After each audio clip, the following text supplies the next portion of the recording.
importantly, it's great to have another Asian qualified vet in the country who we can use and abuse in years to come. And we look forward to looking forward. Thank you very much. Perfect, no worries. Thank you. Can everybody hear me? Is that good sound? Yeah. Good stuff.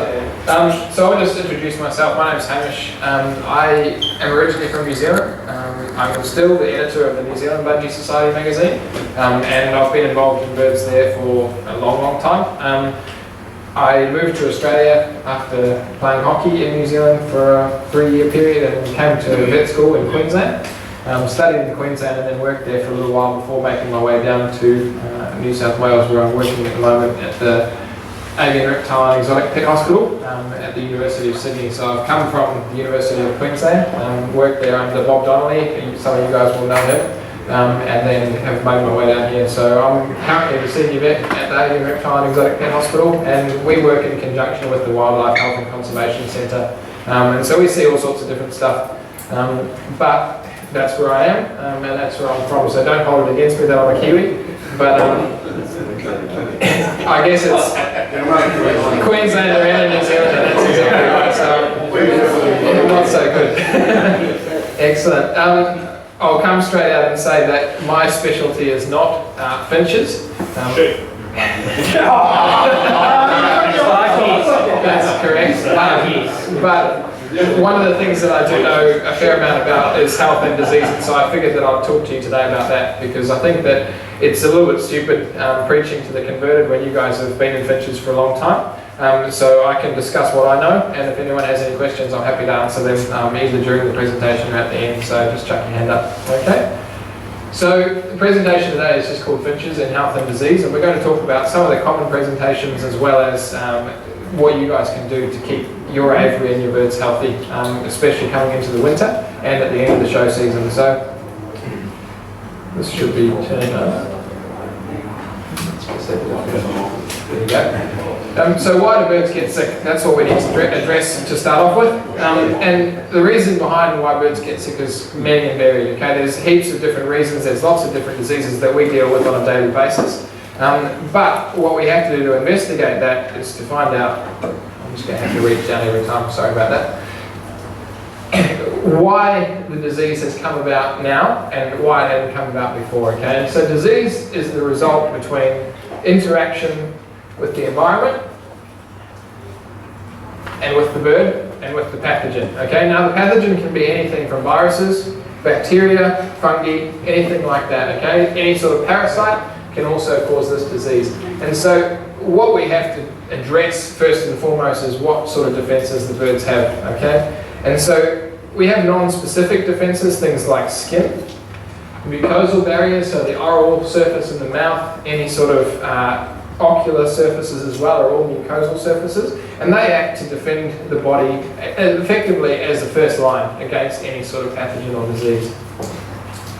Then we have specific disease defenses, okay? And these are things like white blood cells, and you can see here this is just a smear from a bird that I just took to put this presentation together. And we have a whole different range of blood cells associated. These ones here are just normal red cells, and then these are all inflammatory cells. So these are lymphocytes here and heterophils, this one here and this one down here are heterophils. So those are specific defenses that effectively form an army against bacterial infections, fungal infections, and they are the first line of the specific defense. So once any sort of pathogen gets through the non-specific defenses, skin, mucosal barriers, and becomes a systemic problem, our white cells are the first to respond, okay? The second thing that we have to our advantage, or to the bird's advantage, is their antibodies. And so this is the sort of thing that you develop once you have been exposed. And antibodies come about as a result of exposure. They develop antibodies, and those antibodies remain in circulation for the period of time that that bird is alive, okay? And with antibodies, all they mean are, I've seen this before, I know how to respond, and I know how to respond quickly. And so it's not necessarily that they're immune, but it means that they have an innate immunity that will help them to defend more quickly and have a less pathogenic effect on the birds themselves. So the factors that affect these defenses, the first one is general health of the bird, okay? And you guys know, you look in the aviary, you see some birds look fantastic, they're really, really good, they're not molting, they're looking fantastic, not fluffed up and sitting on the floor. and then you look at another bird and you think to yourself, that bird's not doing very well at all, okay? And that's basically what I mean by general health. And so you can look at these birds here, pretty healthy looking birds, right? And as agriculturists, as people that have kept birds for a long time, you are going to be the most important factor when determining whether or not your birds are in good general health. The second thing that we deal with a fair bit in my practice, and one of the things that I get a little bit frustrated with pet bird owners, is nutrition, okay? Nutrition in birds is something that we still have a lot to learn, and especially with pet bird owners that think that bird seed is the be-all and end-all of what we need to feed our birds, okay? And one of the things that I find quite frustrating is when we get really big exotic parrots that come into my clinic and they're on a sunflower seed diet, okay? Pretty much like going to the pond and feeding birds bread. The same kind of old wives' tales that have been perpetuated through generations that birds do really well on seed, especially some things like sunflower seeds, just don't work and don't sit that well with me. And you guys will understand as good as anybody that good nutrition leads to really good breeding success, it leads to healthy birds, and it also leads to birds that live a little bit longer, okay? And so it is worth investing that little bit of money that it takes to have good quality food, good quality live food, good quality egg and biscuit mixes, all of that sort of thing that are going to make a big difference when it comes to nutrition. One of the other things that we do find affects the innate immunity of a bird more than most things is their age, okay? So as a really young bird, they can be exposed to all sorts of pathogens, and quite often it knocks them around a fair bit. And you'll notice that when nestlings leave the nest, they fledge, they're out in the big wide world, and suddenly they take a bit of a downturn, okay? And that's because they're being weaned, but it's also because they're having to fight off defenses, that they are no longer getting food from their parents, no longer getting antibodies from their parents. And you'll notice that they do, sometimes you have quite high mortality in those fledglings, okay? And then at the other end of the spectrum, you get the older birds, okay? Stresses, things like putting them into the breeding cage as an older bird, things like winter, change in temperature, really cold snaps in the evenings, and you lose the top end of the aviary because they just don't have the same defences as the younger, healthier birds. Concurrent disease does play a big role. You can see this bird here. Sorry for the gory photos. I did a presentation the other day and I forgot that not everybody looks at the inside of birds all day. But this bird here, you can see that there is a very, very large liver and it's quite orange. And I don't know if everybody can see it, but I'm going to put this presentation, provide it to you guys to have a read through later on. And it's worth just going through to have a look, because if you are into doing postmortems, this is very abnormal. Okay, the liver should finish about here. And you can see here that that's a pretty massively dilated liver. And this bird here was actually infected with polyomavirus concurrently with a whole lot of other different diseases, and so that was quite an interesting finding in that bird. Parasites are one of the major things that we deal with on a daily basis as well, and you guys probably do too. I heard a conversation just before about worming birds and worming regimes. And I think the comment was made that one of the birds, or two of the birds, had actually passed away a couple of days after being wormed. And the fact was that the birds hadn't been wormed prior to that. And so it is 100% possible that those birds may have had quite a large parasite burden. And treating all of them at once, killing all of the worms at once, could have ended up compromising those birds' immune system a fair bit. And so it is something that we can certainly address with our husbandry considerations and our prophylactic regimes. Making sure that we're not putting stressors such as parasite burdens on our birds is a really, really easy way to improve their health. And the last thing that affect these defences are external stresses. Okay, and those are things that, as far as our aviaries are concerned, we have the most amount of control over. Okay, things like hygiene. Hygiene, everybody will understand, is very, very important, and it is one of the things that we still see every day causing big issues. Water bowls not being clean, leaving egg and biscuit mix in when it's coming into the summer, and suddenly it gets all mouldy and disgusting and they wonder why the birds get sick. All of that sort of thing definitely plays a role in our innate defences. And the last one that we have to always address is housing, of course. Now, housing plays a huge role, especially in overcrowding. There's often, in my opinion, something that happens with finch fanciers, and thought that the birds are really small, so you can put more into a smaller space. You end up with immunocompromised, because those birds, if there is one that's deciding to bully the other birds, you end up with a lot of really stressed birds and one bird that's dominating the aviary in the really small space that they have. And so it is still important, even though they are smaller birds. And you guys would know that planted aviaries provide shelter, all of that sort of thing. But when we come to shows, when we're putting birds in sale cages, we heard a chat before about making sure that they are in adequate space. And especially when you get birds back from sale where they've been in cramped conditions, where they've spent a weekend on the bench, whatever, all of those things are going to contribute to building up or to breaking down defences. And so it's really important that they do get a period to settle after they've been in that sort of stressful environment. And there's just another nice little picture.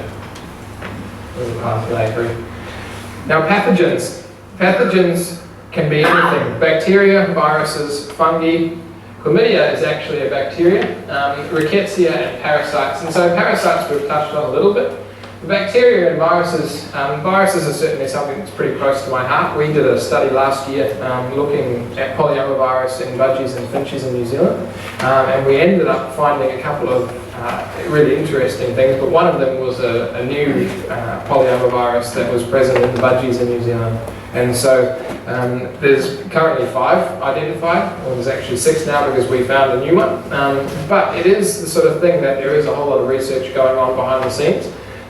Recently we've just started a new study at the University of Sydney looking to try and find a more effective treatment for megabacteria or macrorhabdus, which is a pretty exciting study. It should hopefully, if we find a good treatment, change the way we do things quite substantially and will hopefully help us to improve the prognosis, I suppose, for birds that get affected with megabacteria. So that is something to watch and certainly very interesting.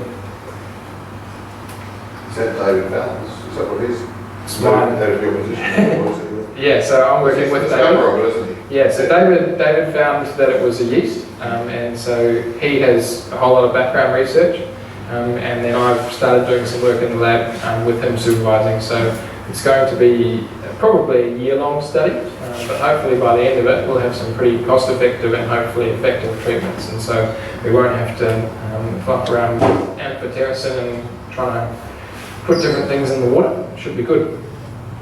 As far as pathogens are concerned, the virulence of pathogens, you'll hear this term thrown around in the news a fair bit these days because the pathogens that we're dealing with in veterinary medicine, but certainly human medicine, are becoming more and more virulent. And virulence basically means how powerful or how destructive the pathogen is, okay? And they talk about low pathogenicity or high pathogenicity. And so low pathogenicity are things that we deal with every single day. We're exposed to it, we clear it really easily, okay? High pathogenicity are the sort of things which we don't often get exposed to, or if we do get exposed to it, it causes quite substantial disease.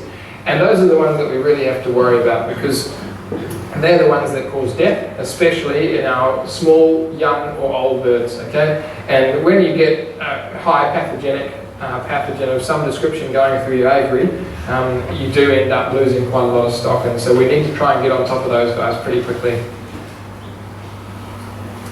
The concentration of the pathogen, one of the things they teach us at university is that the solution to pollution is dilution. And so that basically means that when we finish surgery, if there is any sort of contamination, you need to flush it, okay?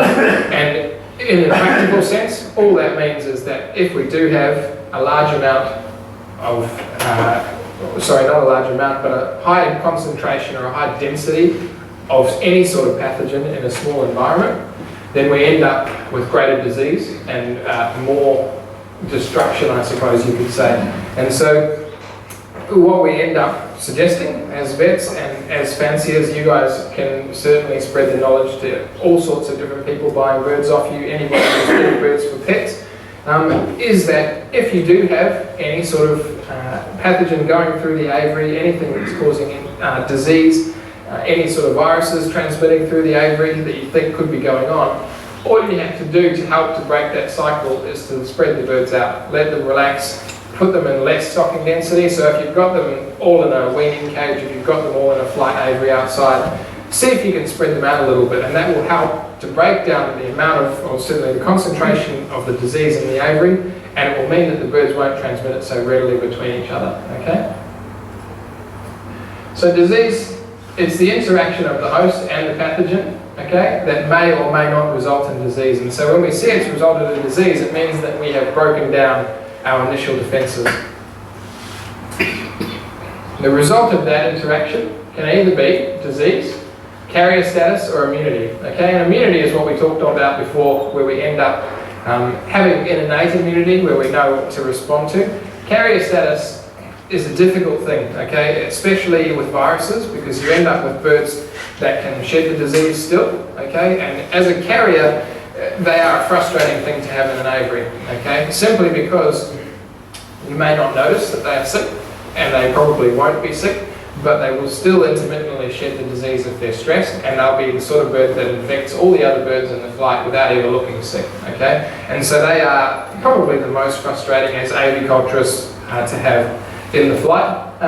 And the ones that get disease are often, as we talked about, the young, the old, or any of the weak ones, or anything that's had previous immunocompromise. Now disease, this guy here, I think he's quite a intelligent character, but he basically said that if he could live his life over again, he'd devote it to proving that germs seek their natural habitat, which was diseased tissue, rather than actually causing the disease in that tissue, okay? And that is very important for us to realise, because the pathogens are there, okay? They live there naturally. Sometimes they don't live there naturally, but when they do become present, they don't actually cause disease. What they're doing is colonising environments that are suitable for them, okay? And what we have to try and do is make environments unsuitable for them to grow. And when we do that, we're going to end up with healthy birds and certainly help to prevent disease, okay? So how do we prevent disease? That's probably the major question that everybody cares about. But prevention of disease revolves around keeping the birds in the best possible health, identifying and removing sick birds, especially the sort of birds that are only slightly fluffed up, the birds that may be carriers that are shedding disease in the aviary, reducing stress, and that can be anything from reducing stocking density to making sure that you've got lots of shelter on cold winter's nights, okay? Really, really easy thing to do, but it does make a big difference in the health of our birds. Preventing disease from entering your aviary is another one of my little gripes. I find it really frustrating, especially in the budgie industry, and I don't know if many of you are that familiar with it, but budgies in Australia are very different to budgies in New Zealand. Budgies in New Zealand, if you bought a top bird, you'd pay about $400 for it. Whereas budgies in Australia, if you went to the National, where I'm the vet next couple of weeks' time, top birds you're going to be paying $4,000 a pair, $3,500 a pair. And to me, that's ridiculous money for one, because they might die on the way home. But if you want to spend that money, that's fine. But there's no point in taking them home to your aviary where you don't know the disease status of your flock, because nobody does that much testing to know what they have, what they don't have. And you're going to introduce effectively a small home loan and put them into the aviary without any sort of quarantine, put them in a breeding cage next door to the rest of your birds. And I just find that it would be very sensible to spend a little bit of time and maybe a little bit of money, not necessarily money, but certainly time, in quarantining those birds, okay? And it is the sort of thing that we do skip, and I understand, because I know how exciting it is to get new birds into the aviary, and you want to put them in the breeding cage, and you can justify it by saying that they're a little bit separate because they've got a couple of centimetres between them and the other birds. But at the end of the day, if you want to prevent disease coming into the aviary, it is the best way to do it, okay? And what I recommend is normally about 2 months quarantine period, because in that time you're going to see the difference between a healthy bird and an unhealthy bird. And if you do have some birds at your place that aren't so valuable or aren't that useful, chuck them in there with them, okay? Introduce them, see if they get diseased, or see if they introduce any disease to the birds that you're bringing into the flock, okay? And that way you will know, does your flock have anything that your new birds may catch? And does the new birds have anything that they may give to your flock? And it's a really, really easy way to check to make sure that you don't introduce anything to X number of birds in your aviary and cause devastation. And I guess at the same time, you're going to be preventing those birds being exposed on a massive scale to your birds, okay? So those are basically, it's called a sentinel, and it works really well. What's your view of medicating birds while they're in quarantine? I don't have a problem with it, as long as you know where you're medicating, okay? So I think that there is a trend towards medicating quite frequently in aviculture at the moment. And as long as we know what we're treating for and that we're treating correctly, I don't have a problem with it. What I do have a little bit of an issue with is that we have some medication in the cupboard, and it got given to us by a mate who gave it to us from somebody else, and we're not doing it correctly. And I think that that's a little bit of a waste of time, but it's also bad for bacteria that we're going to then perpetuate bacteria that are resistant to the antibiotics. And so it's not necessarily that you may overdose the birds and cause them to die, because if you do that, it's kind of, I guess, your own doing. Whereas if we underdose the birds and we don't treat them correctly, then we end up with bacteria that if we do want to treat them correctly, then they're going to be resistant to that drug. Okay, so, but if you're going to do it, just make sure that you're doing it for the right amount of time, at the right concentration, and that you know what you're doing. Then I don't see any real reason why you go and smash them with antibiotics or antifungals or anything like that. Reducing the concentration of pathogens that the birds can be exposed to is very easy, and that comes back to hygiene, okay? And it's basically making sure that the floors of our aviaries, if we have planted aviaries, get cleaned quite frequently, okay? They don't have anywhere where parasites can sit there and basically live for years. They do get exposed to sunlight every now and then, so we can get the UV light in there to try and basically decrease the pathogen load. And it is, again, the sort of thing that takes a little bit of time, but if we invest the time in it, we do end up reaping the rewards. So keeping your birds in the best possible health comes down to the first thing, and I think this is one of the most important things, selecting stock.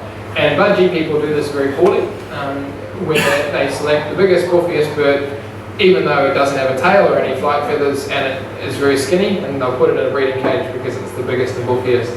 And so what I think is that you should always you should always select birds based on how virulent they are. So are they really active, are they bright, are they happy, are they doing well in the aviary? Okay, that's the bird that I always go for.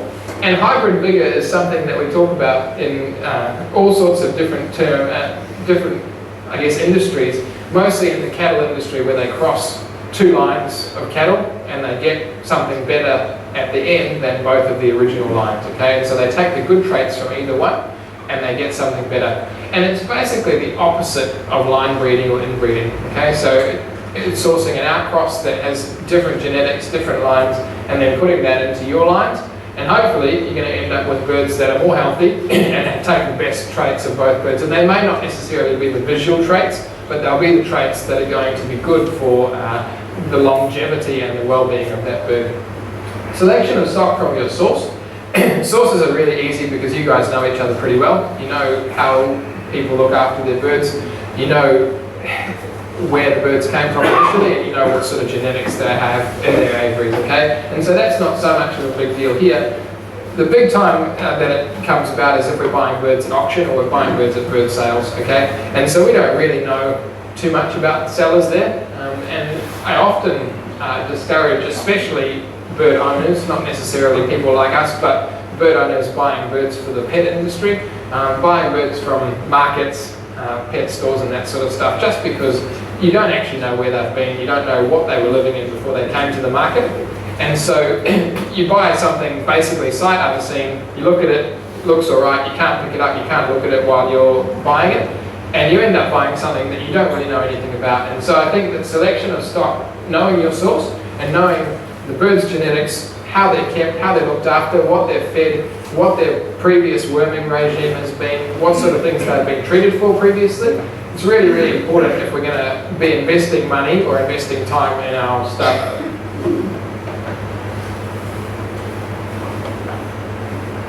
The other two things, diet and husbandry. I thought this was a really nice image. It came off Google. I haven't seen this aviary, but it's fairly fantastic, I think. As far as planted aviaries go, you couldn't really wish for something better. What's that? Good for budgies. Good for budgies. I just think it would be nice to sit it, actually. It'd be like one of those.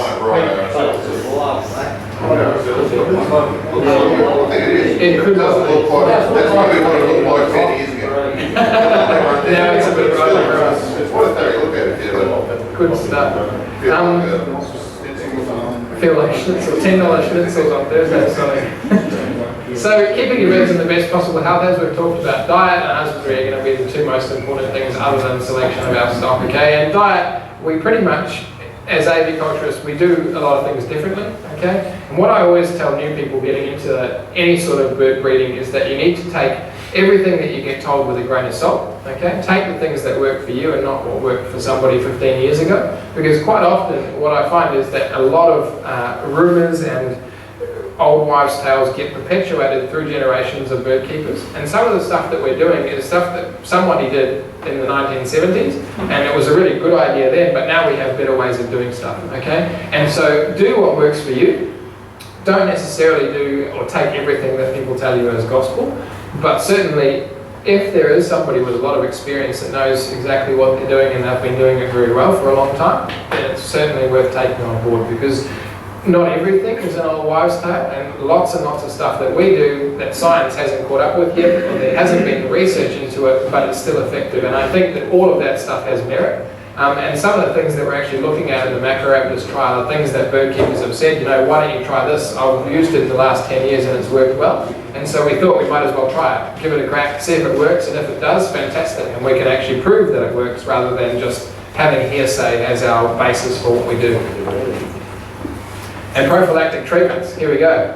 Now, prophylactic treatments, as we've already said, are a little bit controversial, but certainly I think prophylactic worming regimes are a very good idea, especially in aviaries that have planted floors, because there is a very, very easy life cycle that goes through those aviaries, and if we're not breaking that life cycle every now and then, we end up with birds that are riddled with parasites, and they don't do that well at all, okay?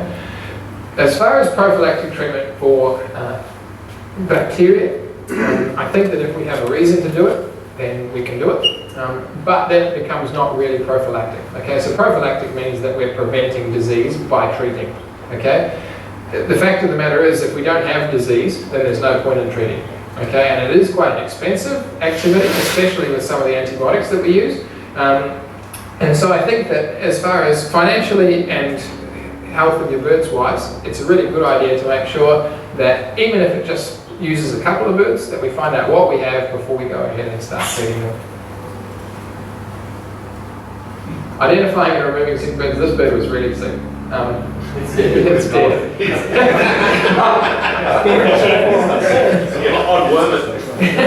could. It probably wouldn't do much, I don't think. So identifying and removing sick birds. Sick birds basically act as two things in the aviary, okay? They act as sources for disease, okay?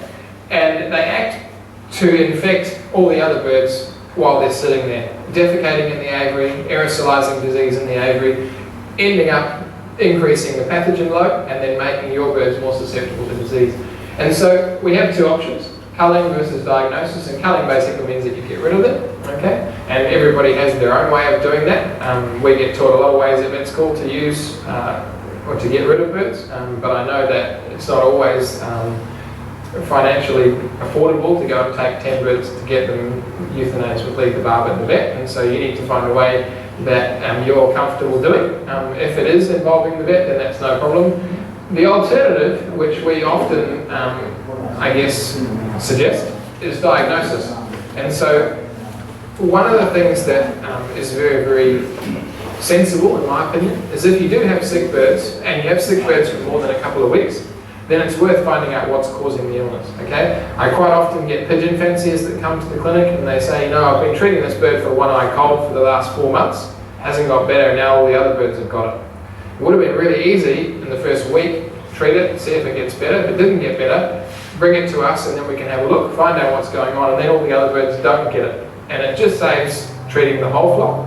And it also saves having a show season, a racing season, a breeding season interrupted by having to treat with antibiotics or antifungals or antiparasiticides in the water, okay? And so diagnosis quite often is very simple in aviculture, because all we need is a dead bird, and you can take a dead bird and you can find out 100 things from it, okay? We can do postmortems, we can take scrapings from the inside of gut to make sure that we know what parasites, what sort of bacteria are inhabiting those. And then we can also do histopathology, which basically means that we take the tissue, we look inside the tissue under the microscope, and we find out what sort of viruses, fungi are inhabiting those, okay? And the viruses quite often don't need too many intense diagnostics because we know what infects the species that we're dealing with. And if we see viral inclusions under the microscope, then we can make a pretty good guess as to what's the cause, okay? And so diagnostics, realistically, if you brought 2 birds to the vet clinic for post-mortem and histopathology, so the histopathology is the expensive part because we have to send it out, but you'd probably be looking at about $350 to $400 for 2 birds, okay? And at the end of the day, if you don't treat them and you end up losing 10 birds, there's your money done, okay? And so to me it makes good sense financially, but it also makes good sense quite ethically, okay? Because you know that you're taking care of the birds that are in your charge and that they're going to be healthy, okay? And so that just means that you're going to end up breeding more birds, but you're also going to have less deaths, and so you won't have to invest so much money in buying new stock. Yes? Just a quick question. If you find a dead bird on the floor, do you wrap it in bland wrap and freeze it, or brown paper bag in the fridge, or just in what? So what we always want as fresh as possible, okay? So even if you have birds that almost look like this, that are still on the perch, you can bring those to us and they're the best. If you find a dead bird on the floor, put it in a brown paper bag, wet it down before you put it in, and then put it in the fridge and get it to us as soon as you can. No freezing, because freezing damages the tissues, and so if we can get it within 12 hours, perfect. If we can get it within 24, then that's still good. Anytime after that, the tissue starts to break down, and so when we look at it under the microscope, it basically looks like everything is bad, and that's because it started to autolyse and break down itself. When you say wet it down, what, just under the tap? Put it under the hose, yeah, under the hose, wet it down, and then just so the feathers, it's mostly with freshly dead birds, and that's just because it cools them down quicker, but it also just helps to maintain moisture in the tissues instead of having it dry out in the fridge and they come in all crusty and gross. It makes my job better. Thank you. That's all right. Reducing stress. We've already talked about a couple of stress reducing techniques, overcrowding and getting rid of incompatible species or individuals. And you guys will know about incompatible species, but incompatible individuals is something that we often don't think about. So those are the bullies in the aviary. They're the ones that chase everybody else around, piss everybody off when they're sitting on eggs if you're doing any sort of colony breeding, but certainly individuals that disrupt the flow in the aviary and irritate everybody else are quite a big cause of stress. And predators are the last thing, and we deal with these guys quite regularly as well. It's the beauty of being a wildlife clinic, we do see quite a number of predators. But managing them is not too difficult as far as aviculture is concerned, okay?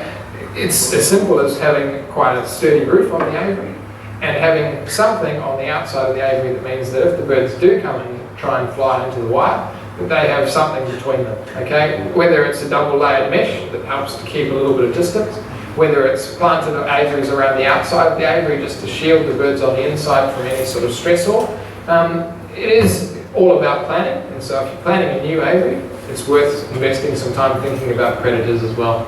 And predators don't necessarily have to be birds of prey. It can be things like mice, rats, all of that sort of thing, okay? And lack of privacy and security, we all understand the importance of that.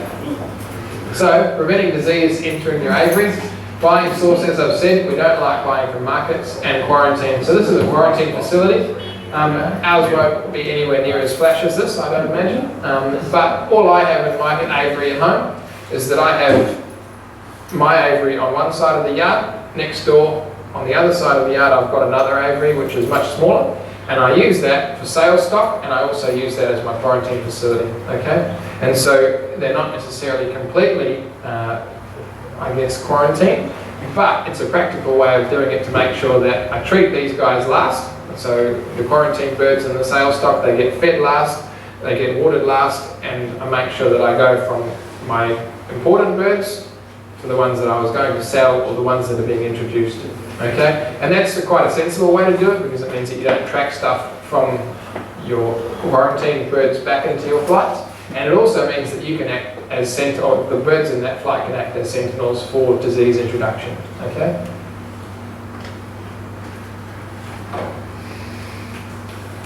And traffic control. This is actually Bob Donnelly's partner. She's feeding or checking the chicks actually in the nest, and they've got a couple of parrot aviaries up north, and so you just have to be careful as far as traffic is concerned. I've just mentioned going from one to the other, making sure that we go in the right direction all the time. Hygiene we've discussed, making sure that water is clean. making sure that the floors are clean, all of that sort of thing is just basically common sense. But using a really good disinfectant is also a very good way to keep hygiene. Disinfectants, as far as effectiveness is concerned, I like F10. You guys would have heard of it, have you? Yeah. F10. F10 is a product. We use virulence. Yeah, virulence is also good. F10's something that we use fairly heavily in the veterinary industry. It's called F10SC. We've got it at the clinic. There's a couple of other suppliers of it as well, but it's a South African company. It's a really, really good product. You buy a little bottle of it that's quite concentrated and you dilute it. And it makes something ridiculous like 250 litres out of your little bottle. And so you use it as a spray bottle, which is one of the greatest things. But virulence is fine. I think that it works really well. The most important thing with virulence is that we just make sure we wear gloves when we use it, because it can cause some pretty severe problems with us down the track. So just be careful with it, and make sure that when you're mixing up the powder, that you don't inhale any of the actual powder form of it. So that's just a little OH&S thing, my OH&S hat. Yes? Yeah, I just use Cupex. Yeah, the insecticide? Yeah, just spray everything. Do you find that it works well? Oh, excellent. Yeah, good. There's nothing. I guess that the only thing that it doesn't treat is viruses, and so you just have to be aware of that. But if you don't have a problem with it, then that's really good. And as I say, you've got to find what works for you, and if it works, then keep doing it, I think. Yeah, absolutely. Yeah. Yes? But F10, does that affect the birds at all? No, I haven't ever seen it affect anything. We use it at work in all the cages. We nebulize with it, so we actually aerosolize it so they breathe it in. And it works very, very well. And it's been proven to actually, when it's aerosolized, to treat some aspergillosis lesions as well as bacterial infection. And so it's quite a very effective without being very caustic. So it's a good product. F10SC, that's what it's called. We've got some at work. There's other suppliers. If you just Google it, their website has a list of their suppliers, so you can find where's closest to you. But it's a very, very good product, I think. Essential Chemicals, Pty Ltd. I think. Yeah, I think that's it. Yeah, I think that's Essential Chemicals, and it's a South African company, and they've come to Australia and they market it under Essential Chemicals Limited. Yeah. Yes. The old lime treatment on the floors and that. Is that still Yes. Yeah. I think that it's effective. Absolutely. You are right. Lime. Yeah. It breaks the cycle and it changes the makeup of the soil, I suppose, to make it less habitable for bacteria, as well as pathogens, eggs, that sort of thing that are going to be from endoparasites. And so I think there's nothing wrong with doing that, as long as we rake it into the soil once we've done it, instead of just spreading it around where the birds can go and get exposed to it topically. There isn't too many problems with being exposed to it, but if you get exposed to high levels of it, we have seen a couple of issues. So I always just say, rake it into the soil, wet it down a little bit, and you're good to go. That would be the hydrated lime, wouldn't it? Yes. Insect control. This is a bush turkey nest.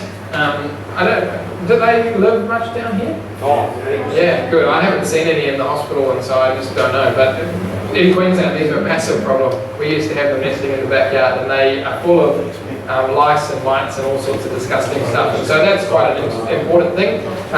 Wild birds also can be a problem as far as insect control, as well as mosquitoes. And so mosquitoes, one of the things that my study in New Zealand found was that a lot of the birds had what's called avian malaria, and that's transmitted by mosquitoes. And the other thing that's very important is pox viruses transmitted by mosquitoes as well. Okay? Pox viruses are very important for canaries, but also important for our black and white native species in Australia. They do get some quite substantial pox lesions as well. And so controlling mosquitoes is very difficult, especially controlling them into the, getting into the wire of the aviary. But one of the really easy ways to control it is that one of the studies that came out of Japan a couple of years ago found that the mosquitoes didn't fly more than 300 metres from where they were born, or from where they had a blood meal to introduce pathogens, okay? And so what I just do at my place, and also what I suggest to all my clients, is that if you have a problem with mosquitoes, just get rid of all of the sources where they could nest in your property. You can't really do anything about the neighbours, but the likelihood of them introducing things from birds outside your property is going to be pretty slim. And so if you've taken care of the nesting sites or the breeding areas, the water and that sort of stuff on your land, then that will help to decrease the burden and decrease the likelihood of them biting and introducing blood parasites to your birds. Vermin control is a very important thing, and we all know how hard that is in aviaries, especially when you don't really want to go around using too much bait.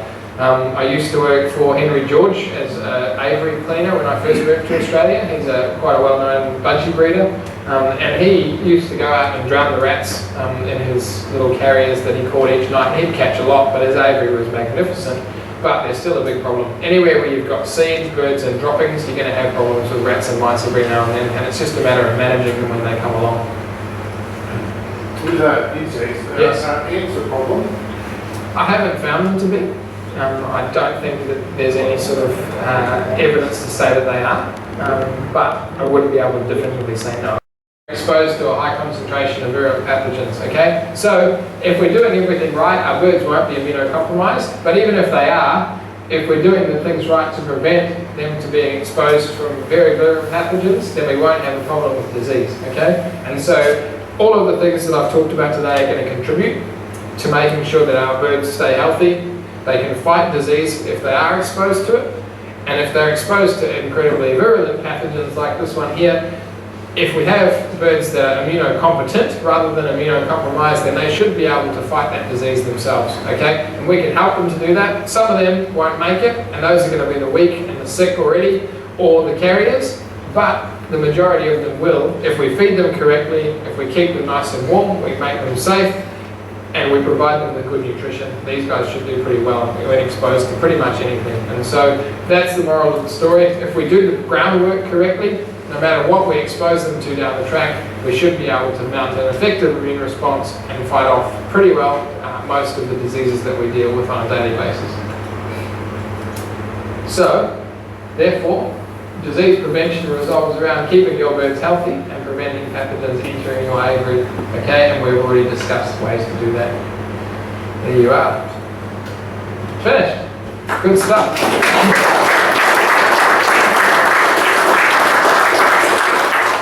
If anyone has any questions, you can sing out. Yes? How do you feel about the birds eating algae? From the bottom of seed dishes or food bowls, or where from? Water dishes? Water dishes. Yeah.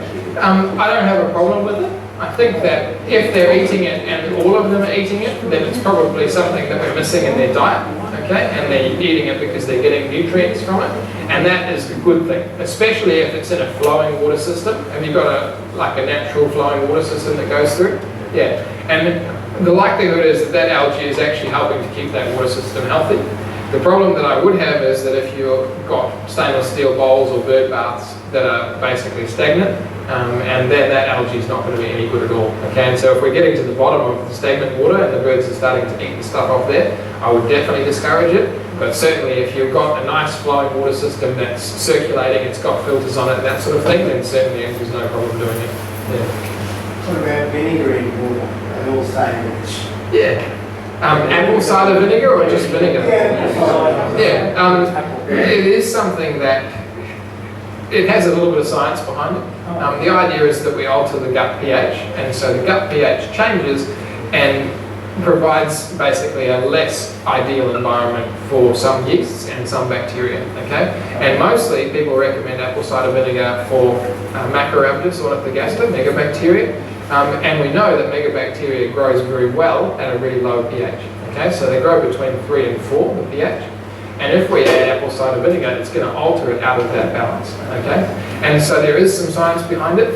It is quite effective as far as treatment is concerned, but it's not as effective as some other things. So it's more of a preventative thing rather than a curative thing, but certainly I think that it has merit, yes.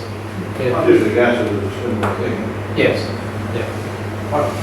One sort of side effect I found of the apple cider vinegar is the birds don't like bathing in it. Yeah. When it's got apple cider vinegar in it. Yeah. So if you need to go away for the weekend, I often put it in. Mm. But it stops them popping in the water. The water stays fresh for a little bit longer. It's a good idea. Fish doing it. Yeah, it's not so dirty when you get home. Not Yeah. full of droppings anyway. Good stuff. Yes. You know how you've got pipes and got into cabinets, Yeah. even other birds, you've got that fine dust. Mm. That dust, is that phosphorus or Good for us? No, absolutely not. There's a couple of things, yeah. Humans can get a couple of conditions. One of them that people refer to quite commonly is called bird keeper's lung. And I actually get quite badly affected by budgie dust as well as cockatoo dust. And it's basically the feather dander that comes off there. And there's two conditions. One of them is called eosinophilic lung disease. And so eosinophils are our response to allergens. Okay, and so it's one of our white cells. And it becomes kind of like a hyperimmune response. So instead of reacting normally where our eosinophils come to a foreign invader, they basically send 1,000 when they only needed to send 10. And so that's the sort of thing where you see people that have really great trouble breathing long term when they get exposed to it. Coughing, that sort of stuff, absolutely. And the other reason that it's really important is because that's one of the ways that chlamydia is transmitted. Okay, and so chlamydia psittaci is a very important thing for all of us. But most importantly for anyone who's immunocompromised as well. So anyone who's pregnant, old, really young, or has any sort of immunocompromised disease that's making them less able to fight bacteria, then psittacosis is definitely something that we need to keep on our radar. When I'm in the aviary, I actually wear a mask, a P2 respirator, just because I think that it makes me be able to breathe, for one. But it also means that whatever pathogens are in the air, I'm exposing myself to less of them than I normally would be. And so I think that if you do have issues when you go into the aviary and you get all congested and you have trouble breathing, it's a really sensible way to go. And it's pretty easy to do. The P2 masks, you can buy them from Bunnings in big boxes. They're like $6 or something. And it's a great idea. Yeah. But in the long run, Yeah. you know, if I work with birds for like 40 years, Yeah. effective. Will you be affected? It's hard for me to say because I'm not trained in medicine, but I certainly know people that have been. But if you wear a mask each time you go into the aviary, you're going to definitely decrease the likelihood of becoming too badly affected. There does sometimes come a point in bird keepers' lives where they do get lung disease to the point where they can't keep birds anymore and they have to get rid of them. And helping to wear masks and that sort of stuff will help to prevent that. And so I think that it is something that I would definitely suggest, and it's something that I do myself. So yeah. Yes. If it affects humans, does it affect the birds? The dust. Not always. Some of them it does, I think. Yeah. But I think that because they are living with it, it's from them. As long as it's not built up in such massive amounts that you can scrape it off the floor and it sits on your finger, then I think that they can handle that sort of load. It's all about just having good airflow, circulation. If you don't have good circulation, then having something that cleans the air is a really, really good idea. Whether it just be a really cheap humidifier or a dehumidifier that just collects the dust, or if you've got a really fancy air cleaning system that you can have installed in those nice bird rooms that rich people can afford. Not us. Yeah. But yeah, definitely, I think that if you had birds in a really congested environment, then you do get a much higher incidence of psittacosis because they have decreased immunocompetence, and so they're more susceptible to getting infected with disease, definitely. Yeah. Is that what the S10 is for when you atomise it, spray? When you actually hold it up in the air, yeah, you Yeah, I do that. Yeah. effectively take care of the aerosolized bacteria and any pathogens. Which ones? F10, yeah, F for fish.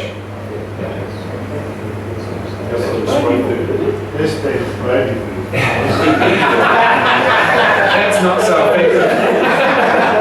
And you all feel that in Good stuff. No other questions? Yes, no more. Do you recommend that your aviaries be fully roofed? Mine are.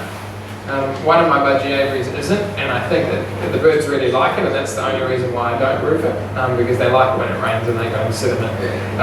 And so I think that that's fine, as long as you've got a really good regime for worming, so that any of the wild birds don't introduce any parasites to the aviary. Then I don't have a problem with it. If you do have a problem with predators, then certainly fully roofed aviaries prevent a lot of things, especially night fright, because if you've got owls and that sort of stuff landing on the roof, a lot of the time I find that you end up with birds in the morning with broken necks because they've got a fright and taken off. Yeah. And so I would roof those aviaries, but if you don't have a problem with it, then I think that certainly if the birds like it, I think that it's something that we can provide them which is pretty natural, and and it's something that they enjoy, and so I like to give them some of those things because it increases my pleasure of keeping the birds as well. So.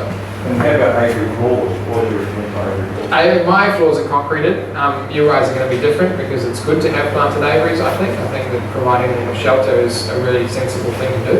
And it's also pretty nice if you've got really nicely planted aviaries, and some people really like it. But if you had an option, concrete floors are going to be better every time. They're much easier to clean. They're really, really easy to maintain. And all you need is a hose to wash it all out. And so that's what I would definitely suggest. If you're going to be building a new flight or a new bird room, concrete it to the point where it heads out one direction.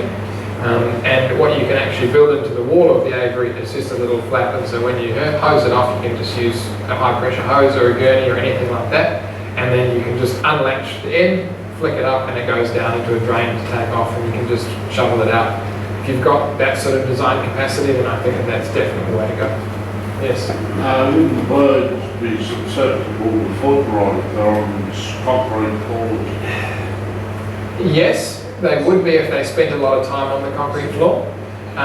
But if you build an aviary with a floor that's relatively smooth, so it's not going to be causing a problem, and you have birds that aren't overweight, then foot rot basically has a number of things. First one is that you have to have a pathogen there to start with, and so you may need to make sure that the aviary stays clean, the floor stays clean. The second thing is that it needs to have a break in the normal defences, and so that means that the skin has to be compromised, okay? And the most common reasons we see that are overweight, so birds that sit and put too much pressure on one area of their foot, okay? The second reason we see it is that the distal extremities, or right down by the nail bed, gets infected because there is, basically it's too damp, okay? And so that compromises the immune system as well, and so the bacteria can take hold and then proliferate. And so quails, I think, quails don't seem to have a problem. I've never seen a quail with foot rot, to be honest. You guys probably have, but in my aviaries and in the clinics, I've never seen one. And as long as you have enough seed on the floor for the quails to run around and you've got somewhere for them to lay, then I wouldn't have a problem with keeping them on a concrete floor. My quails are in my quarantine aviary, and that's not concrete, that's actually planted, and so they've got tussock and all sorts of fun stuff to run around in and hide their eggs, and then they end up with 20 quails instead of 2. So yeah, I mean, I wouldn't have a problem with keeping them on concrete floors as long as you make sure that the floor is clean. There's not going to be a real massive build-up of feces, and it's not going to be damp for their feet to be sitting and wet all the time. Okay. Yes? Also, like the gentleman was saying, Yep. always keep a few branches on the ground. Yeah.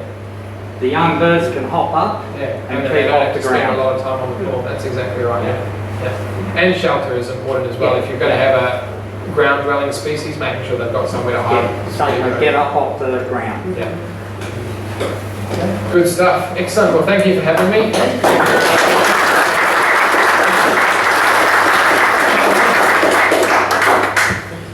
And limited edition.